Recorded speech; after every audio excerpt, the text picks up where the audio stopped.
Welcome to Hind खोज। मैं हूँ इशिता। आज से हम स्टार्ट करने वाले हैं एक्टिव और पैसिव वॉइस की सीरीज। तो आज की लेसन में आपको मैं एक ओवरव्यू बताऊंगी एक्टिव और पैसिव वॉइस का।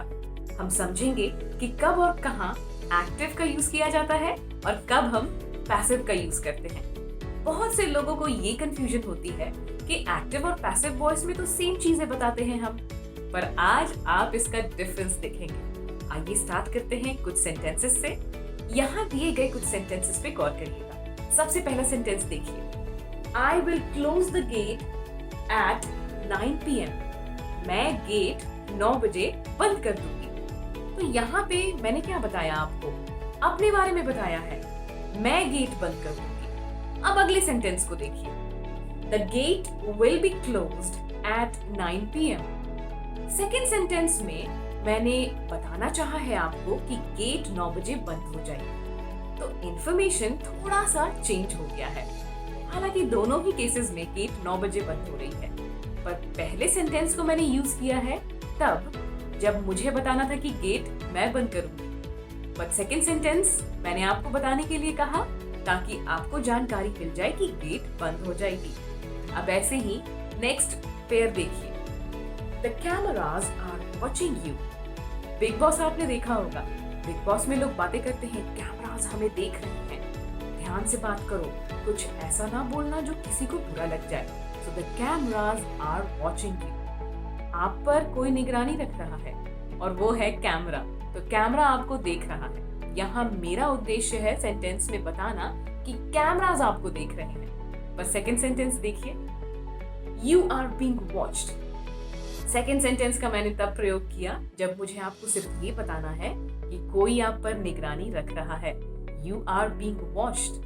तो दोनों में सेंटेंस में डिफरेंस ये है कि पहले वाले में मैंने कैमरा पे एम्फेसिस दिया और सेकेंड वाले में मैंने आप पर एम्फेसिस दिया है कि आपको देखा जा रहा है, और पहले वाले में कैमरा आपको देख रहा है। अब आइए थर्ड पेयर को देखते हैं। Someone built this house 100 years ago। किसी ने ये घर 100 साल पहले बनवाया था। तो यहाँ किसकी बात हो रही है? Someone, मैं एक अंदाजा लगा रही हूँ कि किसी ने ये घर 100 साल पहले बनवाया था। और सेकेंड सेंटेंस में मैंने क्या बताया? This house was built 100 years ago।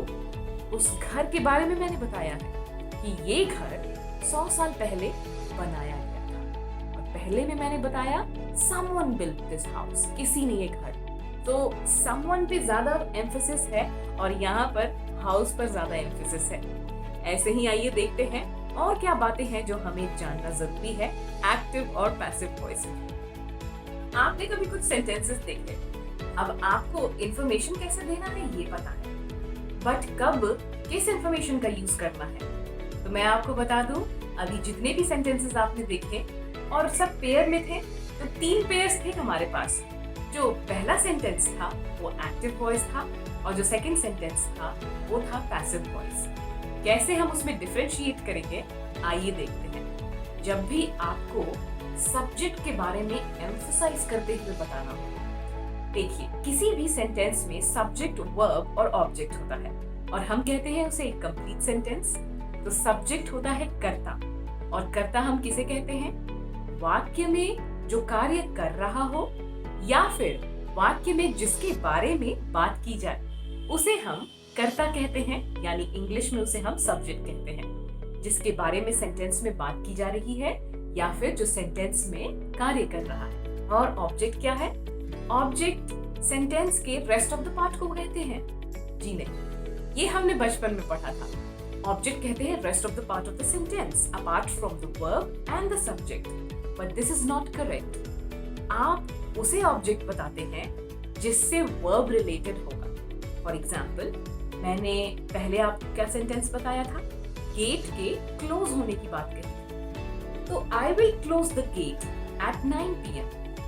Gate बंद होने की बात हो रही थी। तो यहाँ हमने देखा सब्जेक्ट है आई, क्योंकि मैं कार्य कर रही हूँ। सेंटेंस में मैंने बोला I will close the gate at 9 PM। तो मैंने कार्य किया है, इसलिए I इज सब्जेक्ट। किसी चीज के बंद होने की बात हुई है और वर्ब होगा क्लोज। यहाँ आप सेंटेंस में देखिए, और किस चीज के क्लोज होने की बात हुई है, हमें वर्ब से रिलेट करके देखना होगा। क्लोज होने की बात हुई है, किसी चीज को बंद किया जा रहा है। अब क्लोज किसे किया जा रहा है? गेट को। तो यहाँ पर गेट ही ऑब्जेक्ट है। तो ऑब्जेक्ट अब आपको आइडेंटिफाई करने में प्रॉब्लम नहीं होगी, क्योंकि ऑब्जेक्ट वही है जिस पर कार्य किया जा रहा है। यानी कि जो कार्य जो आप कर रहे हैं सेंटेंस में, वर्ब को आपको पिक करना है, और वर्ब किस पे आधारित है, किस बारे में वर्ब हो रही है, इसको ध्यान में रखते हुए आपको ऑब्जेक्ट को पिकअप करना है। ध्यान से देखिएगा, जब भी आप एक्टिव और पैसिव वॉइस बना रहे हो तो सबसे पहले आप सब्जेक्ट देखेंगे और फिर आप ऑब्जेक्ट देखेंगे। सब्जेक्ट कर्ता होता है, जो कार्य करता है या जिसके बारे में वाक्य में बात की जाती है। जैसे यहाँ पे सेंटेंस में आई है सब्जेक्ट, वर्ब है क्लोज और क्लोज किया जा रहा है गेट, तो ऑब्जेक्ट हो गया हमारा गेट। जब भी आप एक्टिव वॉइस का यूज करते हैं, जनरली बोलते वक्त ज्यादातर लोग एक्टिव वॉइस का ही यूज करते हैं। आप और मैं भी बात करेंगे तो हम एक्टिव वॉइस का यूज ज्यादा करते हैं सेंटेंसेस में, और पैसिव वॉइस का यूज बहुत ही कम होता है। पर वहां पे हम किस चीज को इम्पोर्टेंस देते हैं, ये देखिएगा। यहाँ मैंने लिखा है सब्जेक्ट जब भी आपको इम्पोर्टेंस दिखाना हो तो आप एक्टिव वॉइस का यूज करते हैं। यानी कि जब आपको एम्फोसिस दिखाना हो कि कार्य कोई कर रहा है, कौन कर रहा है और किसके बारे में सेंटेंस में बात हो रही है, यानी सब्जेक्ट को हम पहले प्लेस पे रखेंगे, तो हम एक्टिव वॉइस का यूज करते हैं। इसी सेंटेंस को अगर हमें दिखाना हो ऑब्जेक्ट पे एम्फोसिस करते हुए, यानी कि यहाँ पर आई सब्जेक्ट है, ये हो गया एक्टिव वॉइस। मैंने कार्य किया था इसलिए आई पर एम्फोसिस ज्यादा है, सेंटेंस के स्टार्टिंग में आई आया है। बट इसी को अगर पैसिव में हम कन्वर्ट करें तो हम ऑब्जेक्ट पे फोकस करते हुए करेंगे, और ऑब्जेक्ट क्या है? गेट। और गेट के बंद होने की इंफॉर्मेशन जब मुझे आपको देनी होगी तो मैं यूज करूंगी the gate will be closed at 9 PM। तो देखा आपने, ऑब्जेक्ट पर एम्फोसिस देना हो तो आप वर्बल इंग्लिश में पैसिव वॉइस का यूज करते हैं, और जब आपको सब्जेक्ट पे एम्फोसिस देना हो तो आप एक्टिव वॉइस का यूज करते हैं। और हमारी बोलचाल की भाषा में हमेशा हम एक्टिव वॉइस का ज्यादा यूज करते हैं। अब आइए कुछ और भी सेंटेंस देखते हैं और समझते हैं कैसे यहाँ पे चेंजेस आ रहे हैं। अभी मैं आपको पढ़ा रही हूँ, आप अगर किसी थर्ड पर्सन से बात करेंगे तो आप क्या कहेंगे? Ishita is teaching. इशिता पढ़ा रही है। सो इशिता इज टीचिंग इंग्लिश। आपने क्या बताया है? मैं पढ़ा रही हूँ। अब क्विकली हम देखते हैं कि यहाँ सब्जेक्ट, वर्ब और ऑब्जेक्ट क्या है। वर्ब निकालना जरूरी है क्योंकि हमें देखना होगा ऑब्जेक्ट क्या है। तो ये देखिए, कार्य कोई कर रहा है। यहाँ पे क्या कर रहा है? पढ़ा रहा है। तो टीचिंग यहाँ पे वर्ब है, बट कार्य किसके द्वारा किया जा रहा है? वो होता है कर्ता। तो इशिता जो है वो सब्जेक्ट है, टीचिंग यहाँ पे वर्ब हो गया, और टीचिंग किस पे की जा रही है? यानी कि कोई कुछ पढ़ा रहा है। क्या पढ़ा रहा है?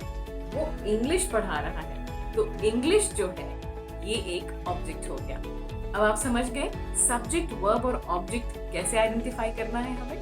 हमें देखना है वर्ब कौन सा है, और जो ये कार्य कर रहा है, ये क्रिया जिसके द्वारा की जा रही है, वो सब्जेक्ट हो जाएगा, और कार्य जिस पर किया जा रहा है वो हो जाएगा ऑब्जेक्ट, यानी कि इंग्लिश।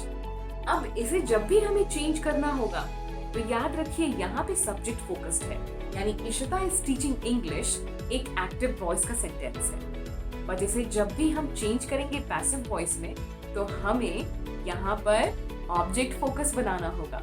और ऑब्जेक्ट क्या था हमारे पिछले सेंटेंस में? Ishita is teaching English, English हमारा ऑब्जेक्ट है।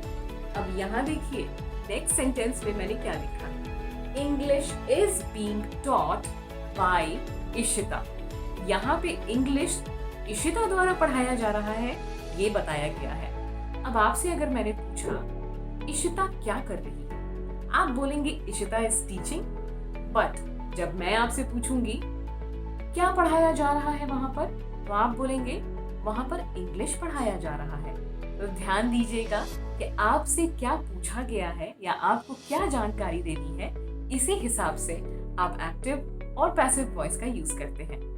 एक्टिव वॉइस को हम कृतवाच्य कहते हैं और पैसिव वॉइस को हम कर्मवाच्य कहते हैं, जैसा मैंने यहाँ लिखा है। सो कर्मवाच्य यानी कर्म पर आधारित होगा तो वहां पैसिव वॉइस, और कृतवाच्य यानी कर्ता पे आधारित होगा तो वो हम एक्टिव वॉइस में यूज करते हैं। जैसे यहाँ पर इंग्लिश इज बीइंग टॉट, यहाँ हमने ऊपर वाले सेंटेंस के ऑब्जेक्ट को सब्जेक्ट बना दिया है। इंग्लिश को हमने यहाँ सेकंड सेंटेंस में पैसिव वॉइस में सब्जेक्ट बना दिया। So English is being taught by Ishita. आप जब भी ये कहेंगे तो मतलब समझ आएगा कि इंग्लिश पे ज्यादा फोकस है, क्योंकि किसी ने मुझसे पूछा था कि क्या पढ़ाया जा रहा है, तो मैं पैसिव वॉइस का यूज करके बताऊंगी English is being taught by Ishita. अब आपको आई होप समझ आ गया हो कि एक्टिव वॉइस का यूज कब करते हैं और पैसिव वॉइस का यूज कब करते हैं। याद रखिएगा गाइस, एक्टिव वॉइस का यूज आप तब कीजिएगा जब आपको सब्जेक्ट फोकस यानी कर्ता पे फोकस करते हुए कुछ बताना हो, और आप ऑब्जेक्ट पे फोकस करते हुए कुछ बताना चाहते हैं तो आप पैसिव वॉइस का यूज करते हैं। अब किसी भी वाक्य को बताने का दो तरीका होता है। सबसे पहला तरीका जो मैंने आपको बताया, कार्य कौन कर रहा है, ये जब भी आपको बताना हो तो आप यूज करेंगे कृतवाच्य। और जब भी आपको बताना हो कि कार्य किस पर किया जा रहा है, यानी कि कार्य जो हो रहा है वो किस चीज पर आधारित है, तो आप यूज करेंगे कर्मवाच्य। यहाँ दोनों ही मैंने आपको एक्सप्लेन किए हैं बहुत अच्छे से। आई होप आपको समझ आया हो। अगर नहीं समझ आया तो आप कमेंट्स में मुझसे क्वेश्चंस पूछ सकते हैं। अगली क्लास में भूलिएगा मत, ये सीरीज है, तो आज की पहली लेसन में हमने ओवरव्यू सीखा और नेक्स्ट लेसन में हम इसके कुछ बहुत इंपॉर्टेंट रूल्स देखेंगे कि एक्टिव टू पैसिव चेंज करने के लिए कुछ रूल्स जानना बहुत जरूरी है। बहुत सी चेंजेस आते हैं, हम कुछ एडिशन करते हैं और कुछ उलट पुलट भी करते हैं। ये सारी चीजें जानना आपके लिए भी जरूरी है। तो मिलते हैं इसी सीरीज की नेक्स्ट पार्ट में, जहां हम सीखेंगे एक्टिव से पैसिव में बदलने के कुछ rules. Thank you so much for watching. अपने डाउट्स जल्दी से मुझे कमेंट्स कीजिए and I will address your comments. Take care guys, happy learning, bye bye.